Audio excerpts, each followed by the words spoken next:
Hello and welcome to our high-yield CCRN review on stroke management.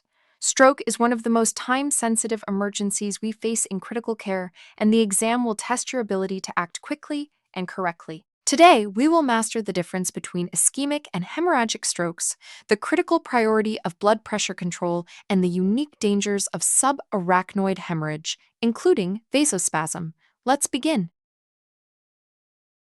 When a patient presents with stroke symptoms, your entire plan of care hinges on the answer to one question. Is this a clogged pipe or a leaking pipe? An ischemic stroke is the clogged pipe caused by a clot blocking an artery.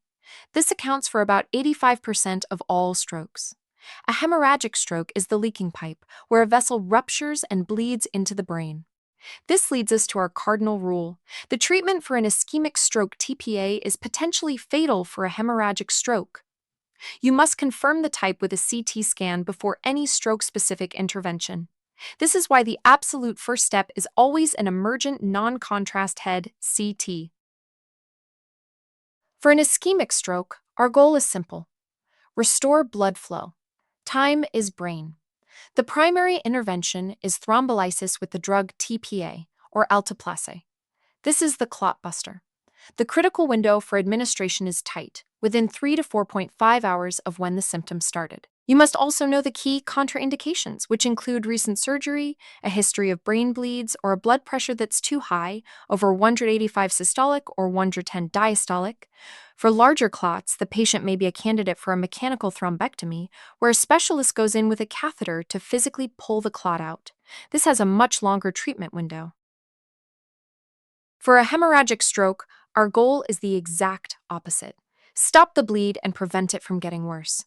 The number one priority here is aggressive blood pressure control. Think of high blood pressure as turning up the pressure on that leaking pipe. Our goal is typically to keep the systolic blood pressure below 140 to 160, often using IV infusions like labetalol or nicardipine. We also have to immediately reverse any anticoagulation the patient might be on. If they take warfarin, for example, we reverse it immediately to help the body form a clot at the site of the bleed. Now let's talk about a very specific and dangerous type of hemorrhagic stroke, the subarachnoid hemorrhage, or SAH. This is most often caused by a ruptured cerebral aneurysm, and the classic symptom you need to know for the exam is the patient describing a sudden, explosive worst headache of my life. While the initial management involves securing the aneurysm and controlling blood pressure, the real danger with SAH is a delayed complication that can be even more devastating than the initial bleed. This dreaded complication is cerebral vasospasm. It is the leading cause of death and disability in patients who survive the initial hemorrhage.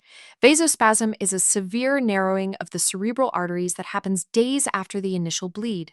The breakdown products from the old blood irritate the vessel walls, causing them to clamp down. The highest risk period is between 3 and 14 days after the SAH. This narrowing cuts off blood flow, causing a secondary ischemic stroke. So the patient survived the bleed, only to be at risk for a massive stroke a week later. Fortunately, we have one FDA-approved medication to help prevent the catastrophic effects of vasospasm: Nimodipine. Nimodipine is a calcium channel blocker, and it is given to ALL patients with an aneurysmal subarachnoid hemorrhage. The standard protocol is 60 milligrams every 4 hours, continued for 21 straight days. Now for the critical thinking point you must know for the CCRN. Nimodipine's main job here is neuroprotection, not blood pressure control. Therefore, you do not hold the dose for borderline low blood pressure. The risk of a devastating vasospasm is far greater than the risk of mild hypotension from the drug. Okay, let's do a practice question. A 68-year-old male presents to the ED with acute onset of left-sided weakness and slurred speech that began 30 minutes ago. His blood pressure is 170/95. Which of the following orders should the nurse prioritize and carry out first? A. Administer aspirin. B. Obtain a 12-lead ECG. C. Prepare for an emergent non-contrast head CT. Or D. Administer 4 labetalol. Pause this video so that you can consider your answer. The correct answer is C. The patient has clear signs of an acute stroke. Following our Cardinal Rule, the absolute, non-negotiable first step is to determine if it's a bleed or a clot. The non-contrast head CT is the only way to do that. You cannot give aspirin because it could worsen a bleed. And you wouldn't treat the blood pressure yet because permissive hypertension is often allowed in an ischemic stroke to perfuse the brain.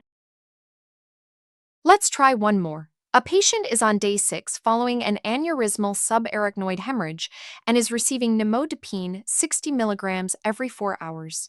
The patient's blood pressure is 105/60. The nurse is concerned about hypotension.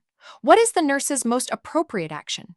A. Hold the Nimodipine. B. Administer the Nimodipine as scheduled. C. Request an order to decrease the dose. Or D. Administer a fluid bolus before giving the dose. Take a moment to pause the video to consider your answer. The correct answer is B. Administer the Nimodipine as scheduled. This patient is on day 6, placing them squarely in the highest risk window for cerebral vasospasm. The neuroprotective benefit of Nimodipine is the absolute priority. Holding or decreasing the dose would put the patient at high risk for a secondary stroke. The correct action is to give the medication and continue to monitor the patient. Let's summarize.